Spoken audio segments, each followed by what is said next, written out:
불특정 다수 중에 한 사람, 어떤 율법사가 예수님한테 와서 질문을 합니다. 여러분, 질문의 내용과 그리고 질문하는 사람의 마음과 의도에 따라서 세 가지 분류로 나누는데, 첫째, 정말로 무언가를 알고 그리고 느끼고 깨닫고 싶어서 탐구적 의욕을 가지고 이야기하는 퀘션의 질문. 두 번째는 분명히 답과 모든 걸 다 알고 있는데 상대편 앞에 있는 사람의 그 마음의 심리적 상태와 그리고 실력을 테스팅하기 위해서 퀘션을 하는 두 번째의 내용. 세 번째는 둘 다 뭔가를 다 잘 알고 있는데 이 사람의 말 속에 꼬투리를 잡고자 묻는 말, 세 번째 퀘션의 내용입니다. 근데 여기 오늘 본문 말씀은 첫 번째가 아닌 것 같지요? 왜 그러냐면 이 율법사가 과연 율법에 대한 내용을 몰라서 예수님에게 와서 물어봤겠습니까?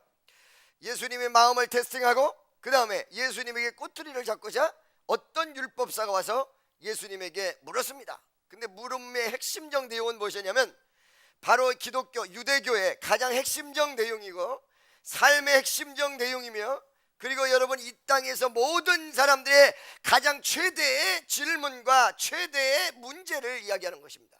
왜? 생자 필멸이라, 살아있는 사람은 다 죽게 돼 있는데 죽음을 맛보는 모든 인생들에게 내세적 관점이란 것은 가장 관심사입니다. 내가 죽어서 어떻게 될까?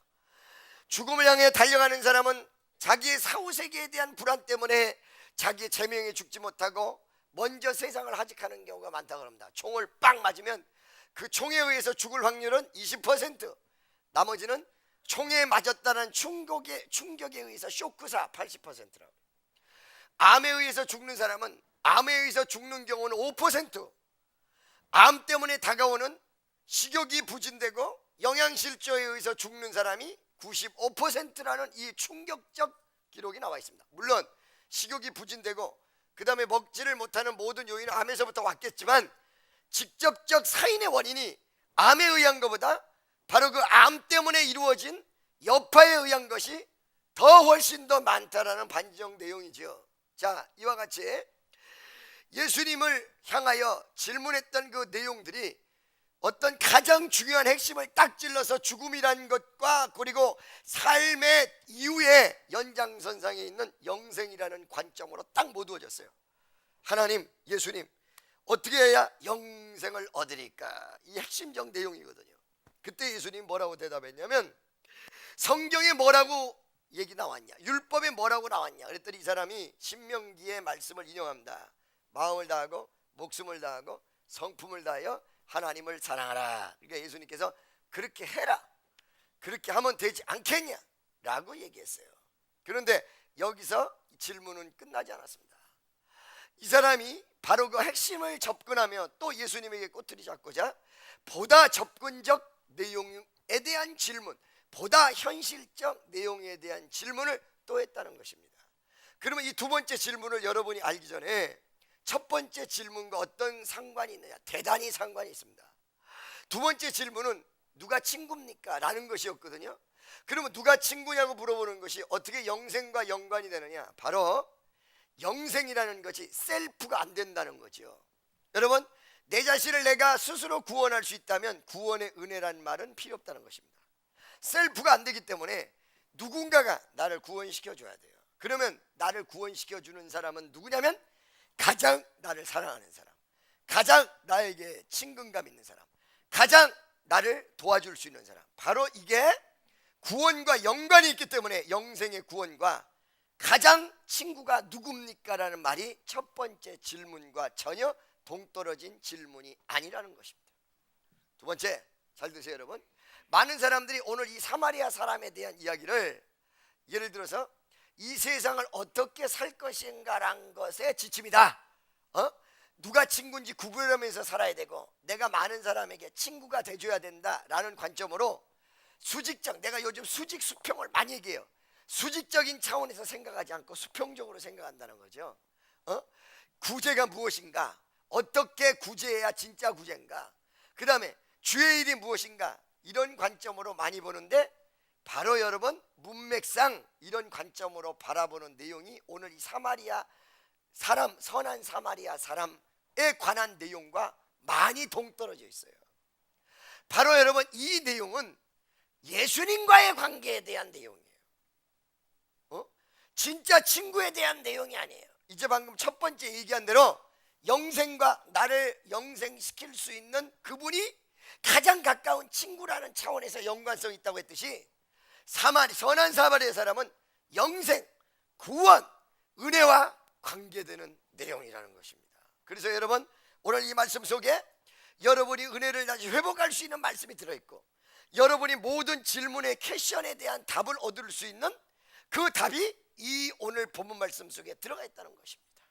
아멘. 세 번째, 우리 기독교는 말만 있는 종교가 아니라는 것을 단적으로 얘기해줘요. 이 선한 사마리아 사람에서 말만 친구, 말만 주변에 도와주는 사람, 말만 구원자 아니라 구원의 실질적이고 실증적 역사, 이것이 존재한다는 것입니다. 그리고 실제를 존중하기 때문에 기독교는 액티브한 종교예요. 할렐루야. 오순절 마가의 다락방에 성령의 강림의 역사가 일어났습니다. 사람의 심령을 다 뒤집어 엎었습니다. 그리고 사도행전 3장에서 병든 자를 일으켰습니다. 이 내용이 일련의 과정으로 마음의 위로를 하고 그 다음에 좋은 말을 들어놓는 종교가 아니에요, 기독교는. 여러분, 좋은 말은 얼마든지 다른 곳에 가서 많이 들을 수 있습니다. 철학적 내용을 강의하는 집단이 기독교가 아니에요. 구원이라는 말 그대로 실질적으로 나를 구원시키는 위대한 역사, 병든 자를 일으키며 그리고 문제가 해결이 되고 지옥에서 천국으로 옮겨지는 실제적 사건이 있다라는 거지요. 아멘죠. 옆에 있는 사람에게 기독교는 실제가 존재하는 종교시다. 이 선한 사마리아 사람 속에서 그런 내용이 있다는 거예요. 할렐루야. 그러면 오늘 깊은 내용으로 한번 찾아보면서 하나님의 큰 은혜가 역사하시기를 예수의 이름으로 축원합니다. 자, 여기에 두 번째 질문은 어떤 사람, 누가 친구입니까? 27절인가요? 28절인가요? 거기 따라서 구절이 넘어가 줘야 된다고 얘기를 하고 있는데, 자, 이 사람이 자기를 옳게 보이려고 예수께 여짜오되, 그러면 내 이웃, 친구란 말이 이웃이죠. 다 같이 시작. 내 이웃이 누구니까? 할렐루야. 이 사람의 질문의 내용을 우리가 조금 뜯어볼 필요가 있다는 거예요. 즉 얘기하면 아까 얘기한 대로 영생을 가져다 줄 이웃, 나를 진짜 도와줄 실질적 이웃, 나와 함께 할 수 있는 실제적 이웃. 할렐루야. 두 번째, 여기서 이웃이 무엇이냐고 퀘션을 달았던 이 내용을 포괄적 있는 내용으로 한번 살펴볼 필요가 있어요. 많은 사람들이 신이 존재합니까? 신이 존재합니까? 그 다음에 두 번째, 하나님이 살아계십니까? 세 번째, 예수님이 존재했다는 걸 인정하는데 예수님이 진짜 하나님입니까? 그리고 우주 만물을 창조하신 창조주가 있다고 믿는데 하나님이 그 진짜 창조주입니까? 이런 퀘션 무지무지하게 많이 던질 거예요. 믿지 않는 사람 속에서도 그렇고, 혹여 여러분이 은혜가 충만할 때는 위대하신 하나님, 그러다가 은혜가 떨어져, 살아 계신가? 정말 살아 있습니까? 정말 존재하고 있습니까? 아멘이죠. 이런 퀘션들, 그 다음에 성경 속에서 의문됐던, 참 이상하지? 물어볼 필요가 없는 의문을 각자들마다 그렇게 많이 가지고 있어요. 이게 어떤 사람은 아담과 하와가 결혼을 했는데 아담과 하와가 아들을 낳습니다. 가인과 아벨. 그런데 아벨은 죽고 가인 혼자만 남았는데 도대체 가인은 누구랑 결혼해서 애를 낳은 것입니까? 별거를 다 물어봐. 할렐루야. 여기 답을 드릴게요, 여러분. 나도 몰라. 단 한 가지는 성경에서는 천지창조의 맥을 설명해 놨고, 하나님이 알 수 있는 것만 기록하고 알 필요가 없는 건 기록해 놓지 않아서, 기록해 놓지 않은 것까지 알려고 들면 다쳐요. 옆에 있는 사람에게 너무 지나치게 알면 다쳐요. 아멘이죠. 그건 모르는 거로 끝나야 돼. 무슨 말씀인지 아시겠어요? 모르는 거를 추리하다가 이단이 나오는 거예요. 모르는 걸 추리하다가 이단. 무슨 말인지 아시겠죠? 모르는 건 모르는 거로 끝나야 돼요. 할렐루야.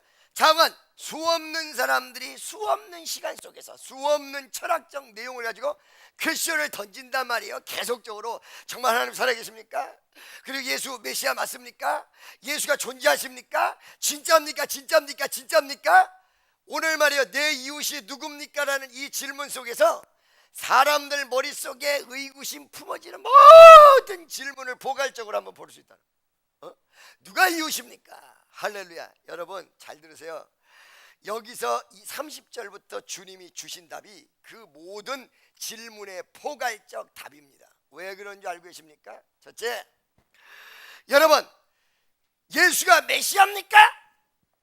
그 메시아란 것을 알기 전에, 메시아란 것을 퀘스천하기 전에 여러분이 이거 한 가지를 알면 돼요. 내가 구원을 체험했냐요.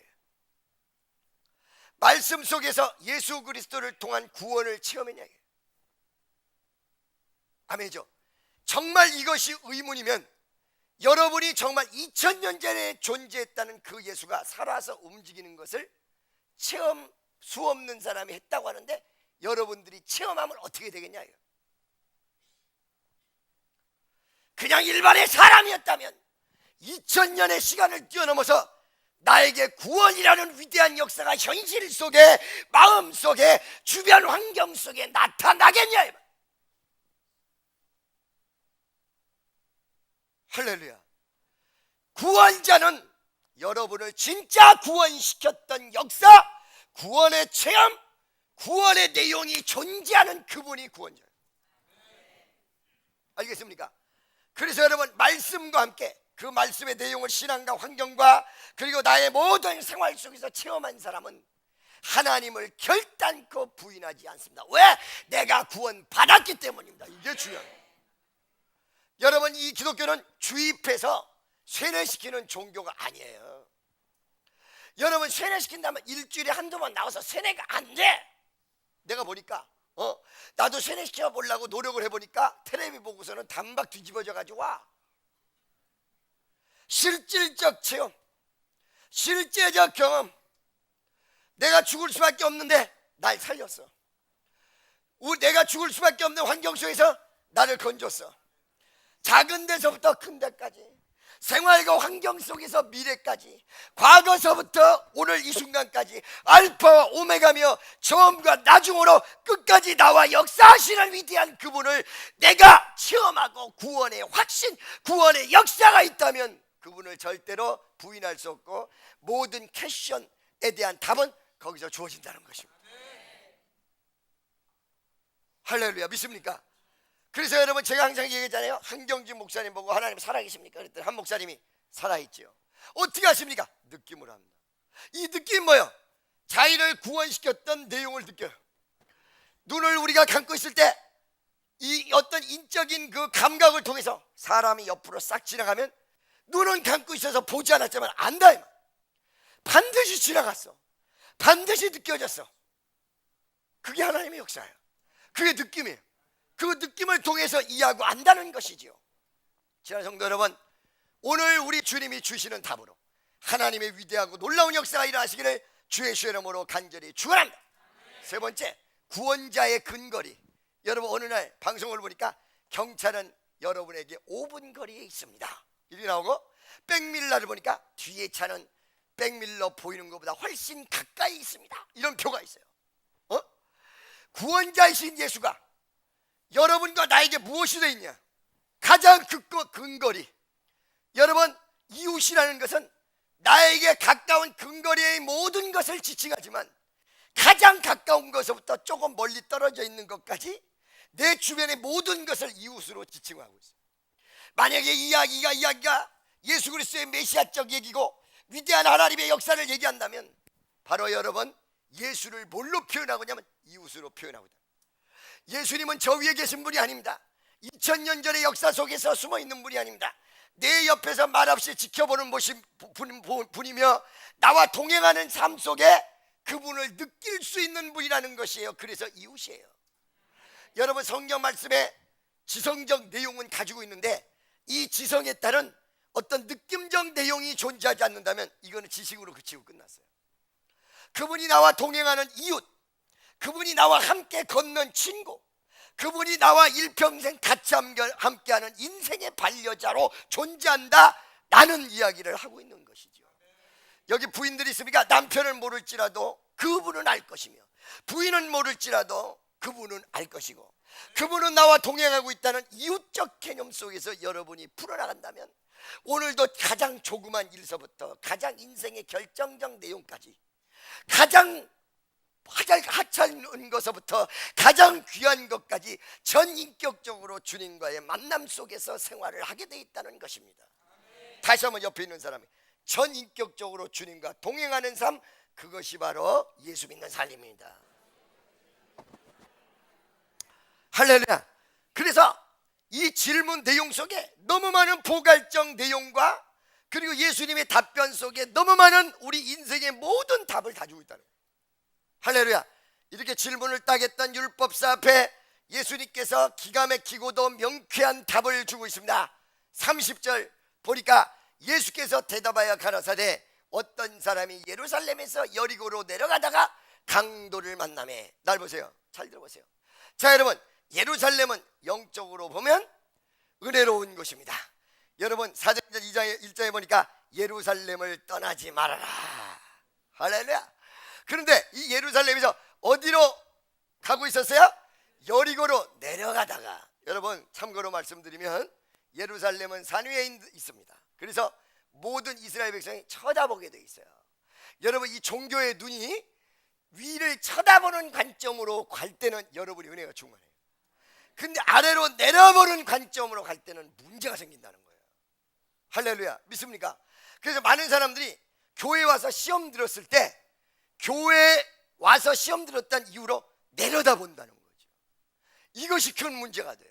우러러봐야 돼요. 예배당에 들어올 때 어떻게 들으셨습니까? 내가 주님을 만난다는 거룩한 마음으로, 주님을 바라보는 마음으로 들으셨습니까? 아니면 세상 속에 있으면서 교회를 우습게 보고 그 다음에 하나님의 역사를 우습게 보는 마음으로, 내려다보는 마음으로 오셨습니까? 바로 여러분, 올라가는 곳, 그것이 예루살렘이었습니다. 여러분이 은혜가 올라갈 때 예루살렘으로 올라가는 것입니다. 그런데 희한하게도 여기서 한 사람이 내려가고 있었어요. 어디로? 여리고로. 이 말은 무슨 말이야? 세 가지 중요한 부분이에요. 예루살렘에서 여리고로 내려간다는 것은 은혜가 떨어지고 있었다는 것입니다. 할렐루야. 두 번째, 이와 같이 내려가고 있었다는 얘기는 세상을 바라보고 세상을 동경하는 마음을 이야기하는데, 바로 어떤 사람이라고 지칭하는 불특정의 한 사람이, 다수 중 한 사람이 바로 여러분 은혜란 걸 잃어버리고 혹은 아예 몰랐던 상태에서 세상에서 있는 모습을 이야기하죠. 세 번째, 세상에서 있을 때의 영적 모습은 강도당한 사람과 똑같이 피폐할 수밖에 없게 돼 있다. 물질로 반짝, 사람으로 반짝, 할렐루야. 그 다음에 명예로 반짝은 할 수 있으나 근본적 내용은 외로운 거야. 강도 만난 사람과 같이 이 마음은 피폐할 수밖에 없어. 외롭고 고독할 수밖에 없어. 그러니까 여러분, 어느 순간에 나도 은혜가 충만하다가 좀 외로워지면 옛날 생각이 나요. 오늘도 걷는다마는, 여러분 보세요. 그 외로움의 근본적 내용, 외로움 속에서 헤매는 나의 근본적 내용, 내가 어디 있어요? 여리고 있다는 거예요. 여리고를 향하고 있다. 인생의 목표가 은혜가 돼야 되는데 반대로 여리고로 향하고 있다. 여리고가 뭐예요? 세상이거든요. 여러분, 저도 옛날에 다 놀아봤습니다만 옛날에 네온사인 아주 휘황찬란한 그 현장 안에 그 외로움과 고독이란 건 이루 말할 수가 없습니다. 이 사람의 큰 문제는 예루살렘을 향해야 되는데 몸이 어떻게 했어요? 여리고를 향하고 있어요. 할렐루야. 옛날에 은혜를 받지 않았어도 여러분 여리고를 향하고 있다는 얘기는 나의 시각, 나의 목표, 나의 마음의 방향이 세상과 죄악을 향하고 있다는 것입니다. 그러니까 이전에 강도 만날 수밖에 없어요. 아니게 다를까, 이 죄악을 향하고 여리고를 향하는 사람이 갑자기 어느 날 서든니 부지 중에 생각할 수 없는 결을 속에서 강도가 참 나타납니다. 그 강도가 나타나서 어떤 일을 해줬는가를 보세요. 강도인지도 처음에 몰랐을 것입니다. 어느 순간에 말 걸다가 갑자기 강도로 돌변했을 수도 있습니다. 근데 이 강도가 어느 순간에 딱 와서 예고하고 오면 강도가 아니지, 딱 와가지고는 몇 가지 중요한 부분에, 첫째, 옷을 벗겼다. 뭐요? 수치를 드러나게 만들었고 수치심을 어마어마하게 주었던, 아주 이 세상에서 존재할 수 없는 수치심을 느끼게 만든 가진 일을 저질렀다. 첫째, 할렐루야. 뜻하지 않게 막말로 해서 엄청난 망신을 당하도록 만들었다. 그 다음에 두 번째, 때렸다라는 실제적으로 고통을 주었다라는 얘기죠. 여러분, 그 강도가 가슴과 육체 속에 고통을 주었습니다. 그리고 이 사람을 좌절하게 만들었습니다. 아프게 만들었습니다. 슬프게 만들었습니다. 여러분, 요한계시록에 보니까 천국 들어가는 사람의 모습을 보니까 하나님이 그 눈에서 눈물을 씻어주신다. 이 세상은 울 수밖에 없는 세상이야. 괴롭고 슬픔이야. 왜 슬프고 왜 울어야 되죠? 바로 이 세상의 강도가 여러분에게 아픔을 가져다 주거든요.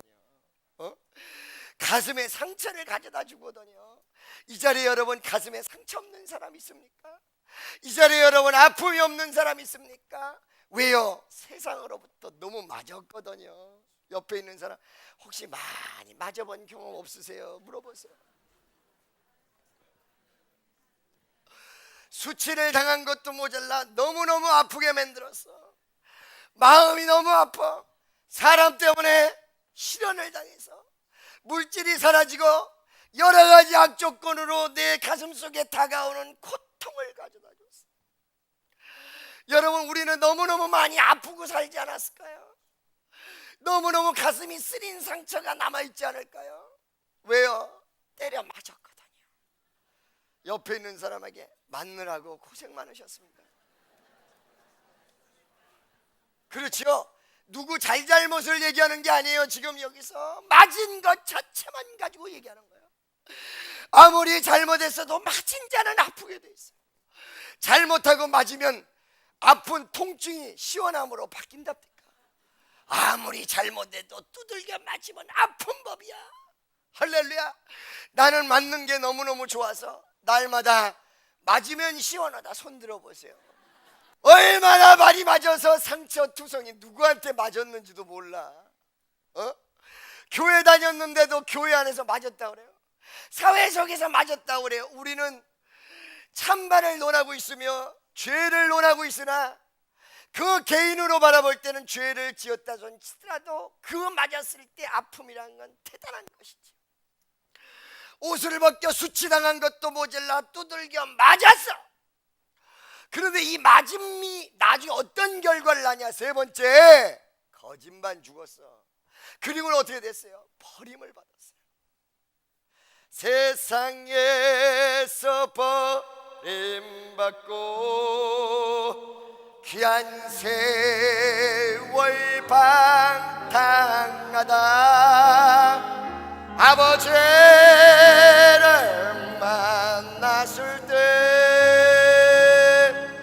죄인임을 깨달았네. 버림받았어. 버림받았어.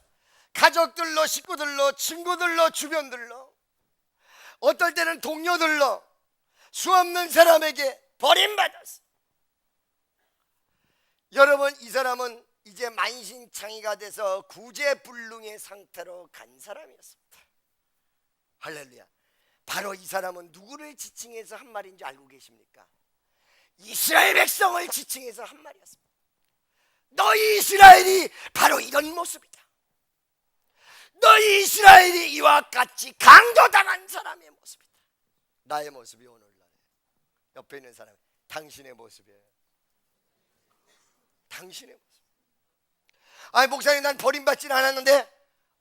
네, 버림받았어요. 왜? 무엇으로부터 버림받았을까요? 세상과 그리고 수없는 은혜로부터 옛날에 버림받았는데 그 은혜를 통하여 다시 찾게 된 거예요. 엄청난 역경과 환난으로 버림받은 곳까지 갔는데 이 앞에 바로 이 버림받은 이 사람을 구원시키는 이웃, 그 내용을 얘기해 주고 있습니다. 31절 다 같이 시작. 아멘. 여러분, 여기를 왜 예수님이 극한 상황으로 제사장을 도입했을까요? 예수님의 비유의 내용을 보면 그 비유의 내용이 얼마나 기가 막힌 문학과 그리고 사람의 심리를 딱 맞는 비유를 말씀하신 이루 말할 수가 없어요. 자, 여러분, 이 사람은 도움이 필요한 사람입니다. 바로 자기 혼자 셀프를 할 수 없는 사람입니다. 그렇기 때문에 제3자 누군가가 구원시켜줘야 되는데, 이때 앞에 지나간 사람이 아주 극적 반전과 그리고 아주 심리적 차원에서의 너무너무 멋진 말, 제사장이 지나왔다요. 제사장은 도와줄 수 있는 사람, 그리고 도움을 줘야 될 의무를 가지고 있는 사람, 바로 하나님의 마음을 가장 잘 안다는 표현을 가지고 하나님이라는 사람이었어요. 이 사람이 지나갔어요. 그런데 이 제사장이 도와주지 않았다는 것입니다. 가장 중요한 것은 도와줄 수 있는 사람인데 도와주지 않았다는 것입니다. 여기서 세 가지 중요한 부분입니다. 첫째, 여러분, 바로 직분이나 사회적인 위치나 어떤 역량을 가지고 구원시킬 수 있는 게 아니에요. 구원의 법칙은 파워가 있느냐 없느냐에 달려있는 게 아니에요. 어디에 달려있어요? 사랑에 달려있어요. 여러분, 진실로 여러분이 사랑하는 사람이 존재한다면 주고 싶어요. 이 제사장이 도울 수 있는 환경과 여건과 능력이 다 존재하는데도 못 도왔어요. 왜? 어째서 사랑이 없기 때문에. 할렐루야. 두 번째, 제사장이라는 직분을 딱 도입하면서 무엇을 우리에게 던져주느냐? 말로만 주의 일이라는 것을 던져주는 거예요. 말로만 주의 일, 말로만 주의 일.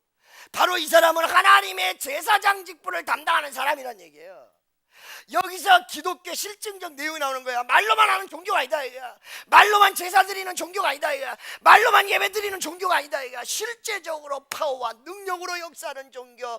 여러분을 위로하며 여러분을 도우시고, 명심하세요, 말로만 위로하고 끝나는 것이 아니라 여러분을 구렁텅이에서 이끌어 옮겨놓는 실제적 능력과 파워가 지저스 크라이스트, 예수 그리스도다. 할렐루야. 믿습니까? 바로 이 제사장이라는 속에서 말로만 종교인, 바로 여러분, 오늘날의 화석화 현상을 종교적으로 얘기하고 있습니다. 화석화 현상은 뭔지 알고 계십니까? 뛰는 말이 분명히 뛰는 것 같은데 가까이 가보니까 뭐예요? 화석이에요. 화석. 이걸 바로 화석화 현상이라고 얘기해요. 그러나 여러분, 기독교의 액티브의 역사는 액트를 보시기 바랍니다. 화석화 현상과 정면 배치되거든요. 하루에 3,000회 5,000회 회개했습니다. 이 회개의 실질적 내용은요, 단순한 이론에 의해서 회개한 게 아니에요. 이 사람들에게 복음을 전하기 위해서 입에서 15개국 말이 튀어나왔어. 이게 뭐예요? 방언이에요. 대심방언이 아니라 대인방언이라고 하죠. 그러면서 병든 자가 일어났어요. 그들 가슴속에 느끼지 못하는 희열과 감격과 기쁨을 느꼈어요. 그 전까지 인생에서 쓴맛 단맛 속에서 도저히 인생의 희망을 찾지 못했던 모든 가슴 속에 희망과 소망이 돌아왔어요. 벅찬 가슴이 들어왔어요. 오늘 이 시간에 여러분 마음속에 이 시간에 이번 예배를 통하여 예수를 만나시기를 축원합니다. 그게 구원이에요. 할렐루야. 믿어지십니까? 여러분, 결단코 제사장이라고 해도 역사를 이룰 수가 없다는 사실입니다. 32절에 또 하나의 사람이 나오지요. 32절에 다 같이 시작.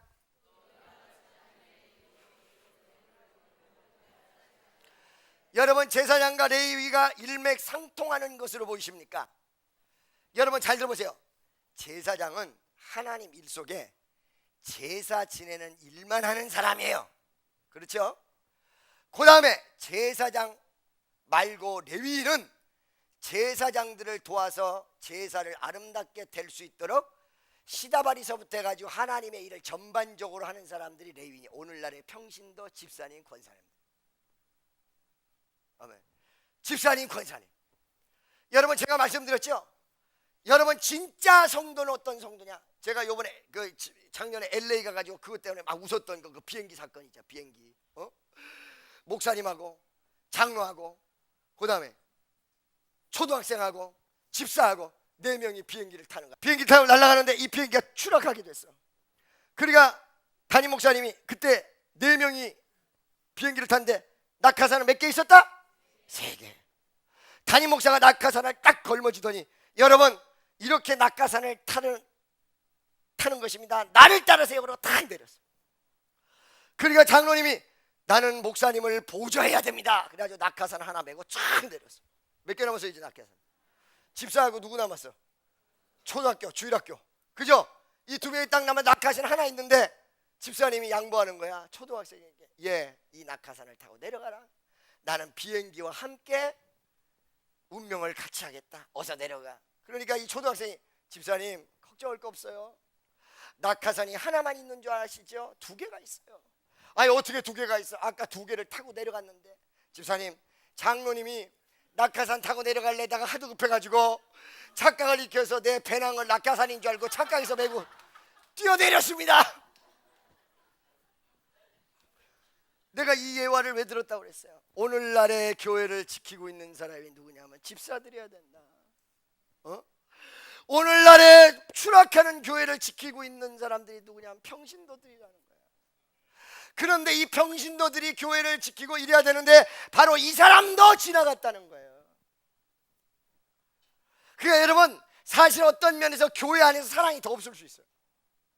교회 안에서 인정만이 더 없을 수 있어요. 레위인도 지나갔어. 33절 어떤 사마리아인은 왜 여러분 구원자 예수 그리스도를 사마리아 사람으로 표현했을까요? 사마리아 사람에게는 기대치가 없었습니다. 그렇기 때문에 도와야 될 의무도 없습니다. 생각지도 않은 사마리아 사람이었습니다. 바로 이 사마리아 사람이 존재합니다. 한 가지는요, 또 한 가지는 굉장히 중요한 내용이 여기 여러분 숨겨져 있어요.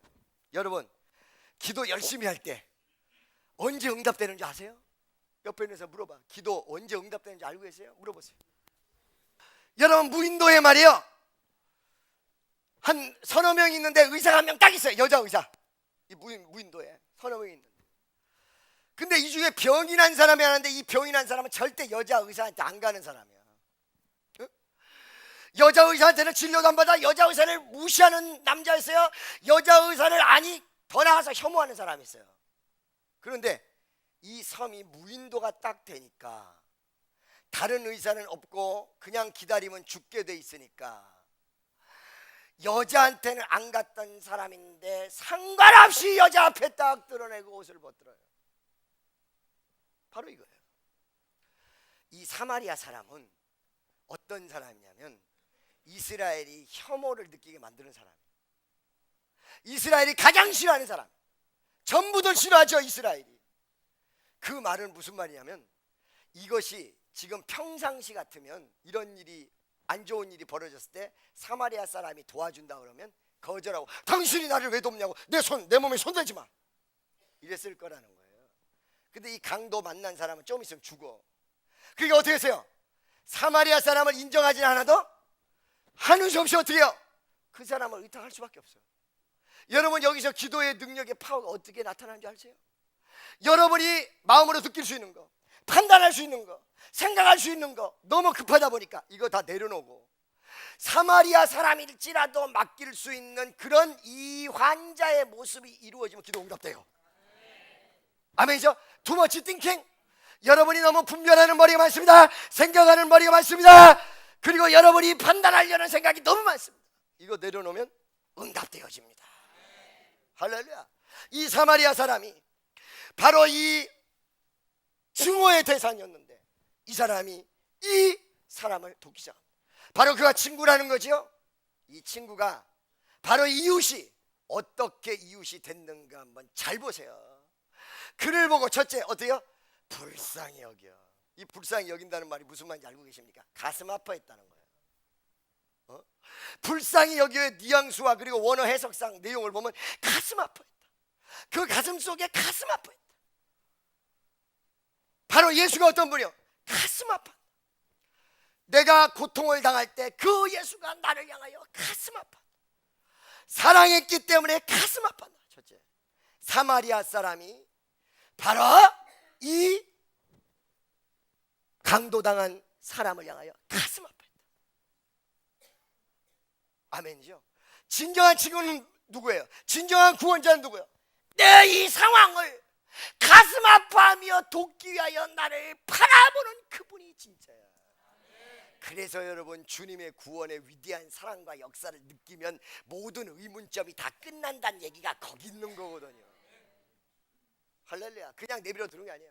설교나 잘하고 와서 은혜 좀 받았다고 해서 갚버리는 게 아니고 실제적으로 실증적인 위대한 역사. 아멘. 첫째. 두 번째 34절에 다 같이 시작. 가까이 가서, 혐오 느끼는 사람 앞에 멀리 떨어져 있는 게 아니라, 마음 아프고 하면서 멀리 있는 게 아니라 가까이 다가와. 사람을 통해서, 환경을 통해서 내가 어려워지는 그 순간에 주님이 내 옆으로 가장 가까이 다가와. 너 아프니? 너 괴로우니? 가장 가까이. 그러니까 여러분, 주님을 만난 사람은 가장 어려운 순간에 가까이 다가오는 예수를 체험하게 돼 있다는 거예요. 할렐루야. 가장 가까이 다가와. 두 번째, 가까이 와서 그냥 그런 게 아니라 기름과 포도주를 그 상처에 붓고 싸매고 자기 짐승을 태워 주막으로 데리고 가서 돌보아주고. 할렐루야. 이거 몇 가지예요. 원세사 이 헤아릴 수가 없어요. 그 다음에 어떻게 했어요? 가까이 가서 싸매고 돌봐주고 고쳐주고. 여기에는 여러분 자상한 내용까지 다 들어가 있다고 그랬어요. 여러분, 하나님이 얼마나 자상한지 여러분 알고 계시죠? 자상한 분이에요. 여러분, 아직까지 여러분에게 하나님의 길을 여시지 않고 계실 때, 그때는 여러분 잘 모르지만 한번 길을 딱 열고 여러분 느끼게 하면 얼마나 자상해. 모든 길을 다 안내. 할렐루야. 제가 여러분 얘기했잖아요. 홍해바다가 갈라진 사건. 어떻게 갈라진다고 그랬어요? 홍해바다. 홍해야 갈라져라.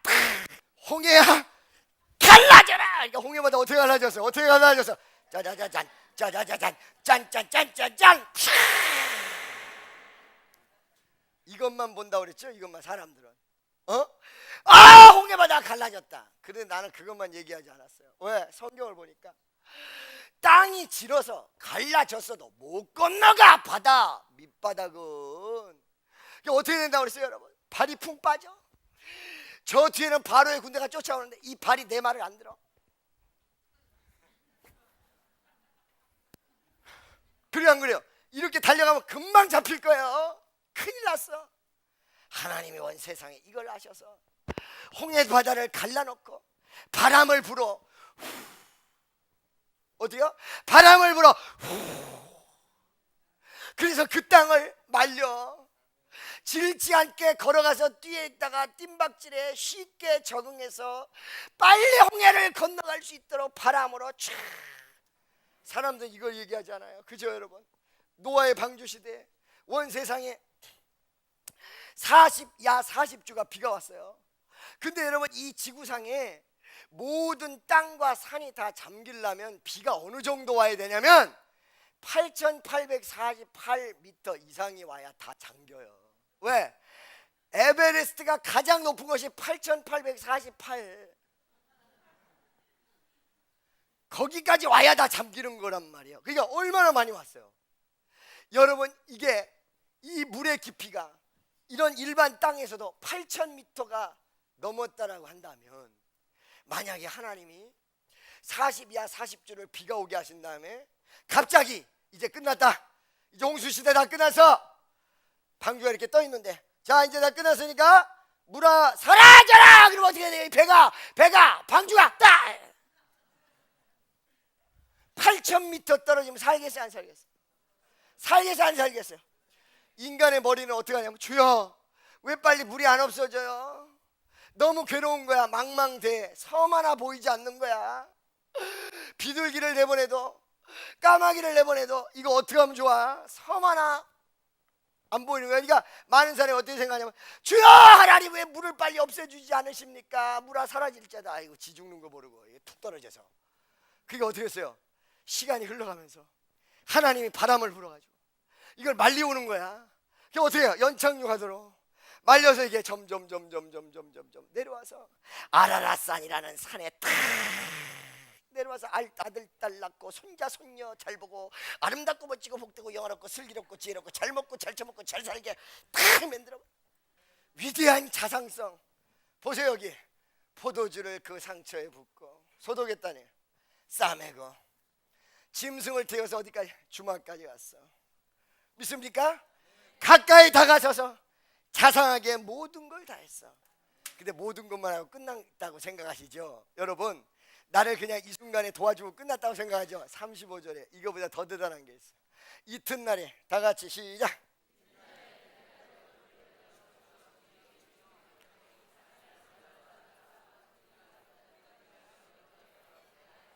할렐루야. 내가 갔다 올 때까지, 갔다 돌아온다는 것은 여러분 예수님으로 보면 재림 때까지예요. 이 말은 무슨 말이야? 죽을 때까지예요. 그렇죠? 죽을 때까지 내가 외상값 외상 지어놓은 거 다 갚아줄 테니까 이 사람에게 잘해줘라 그래서 치료해주는 거로 끝난 게 아니라 미래 주인이 이 사마리아 사람이 다시 돌아올 때까지 모든 부분에 대해서 내가 책임진다 그러고 돈을 주면서 떠났던 모습을 바라볼 때 뭐예요? 놀라운 거는 지금 구원시키고 끝나는 것이 아니라 지금 구원된 사람이 일평생 하나님이 책임진다는 내용이에요. 이야, 할렐루야. 한 번만 도와줘도 이거 대단한 일인데 지금 나를 구원시킨 주님이 갔다 돌아올 때를 예수님으로 비유한다면 예수님 재림을 얘기하는 거거든요. 그게 이게 무슨 말이에요? 말세까지, 세상 끝날 날까지, 내가 일평생 다 죽는 순간까지 내 미래를 책임지겠다. 할렐루야. 믿습니까? 불쌍히 여겨서 가까이 다가왔고 자상하게 모든 걸 해결했으며 네 번째 미래까지 책임지는 위대한, 이게 이웃이요 친구였다는 것입니다. 이것이 여러분 지금 이 시간에 여러분 생활과 환경 속에 역사하시기를 축원하고 이 예수를 여러분이 체험하며 날마다 동행하는 삶이 되어질 때 바로 여러분은 주님과 동행하며 가장 행복하고 기쁨과 소망이 넘치는 위대한 역사가 일어날 줄로 믿습니다. 마지막으로 여러분 멘트 한마디 날리고 제가 마치겠습니다. 우리 축복교회가 은혜가 센 곳이에요. 그래서 많은 사람들이 문제 해결도 체험하고 그 다음에 은혜도 세게 받는데 그렇다고 해서 우리 교인 전체가 다 은혜가 충만한 것은 아닙니다. 왜? 지금 아까 이제 방금 전에 얘기한 대로 말씀과 함께 체험적 역사가 운행을 해야 되는데 여러분 가슴 속에 하나님이 여러분을 간섭할 수 있도록 시간과 공간을 주지 않고 있어요. 여러분 생활을 간섭할 수 있도록 선한 사마리아와 같이 이웃의 모습을 드릴 수 있도록 마음 문을 열고 주님을 받아들이고 주님에게 내 일생을 맡기며 주님에게 많은 시간을 내드려야 되는데 내가 너무 많이 하고 있어요. 사실은 외롭고 고독하면서도 그거를 예수가 채워준다는 이 사실을 모르고 내가 너무 많은 일을 하고 주님이 내 마음속에 들어올 수 없도록 만들어 놨다는 것이에요. 그래서 옆 사람은 체험하고 있고 옆 사람은 감격을 느끼고 있는데 내 가슴을 꽁꽁 닫아놓고 빗장으로 걸어놓고 생활과 환경 속에서 차단시켜놓고 어느 때 여느냐? 이제 급해지면 열어. 그러나 오늘 이 시간 여러분 다 열어버리세요. 그분이 여러분을 불쌍히 여기고 다가설 수 있게 만드시고 자상한 모든 역사를 하실 수 있도록 열어버리세요. 여러분 미래까지 책임져 주실 줄로 믿습니다. 기도하겠습니다. 사랑의 하나님, 구원의 주님, 우리의 모든 의무는 예수로 끝나는 것을 믿습니다. 오늘 이 시간에 함께 하시고 역사하시고 책임져 주시옵소서. 예수님의 이름으로 기도드리옵나이다. 여러분 말씀을 붙잡고 주여 한번 해주시고 통성으로 기도하겠습니다. 주여.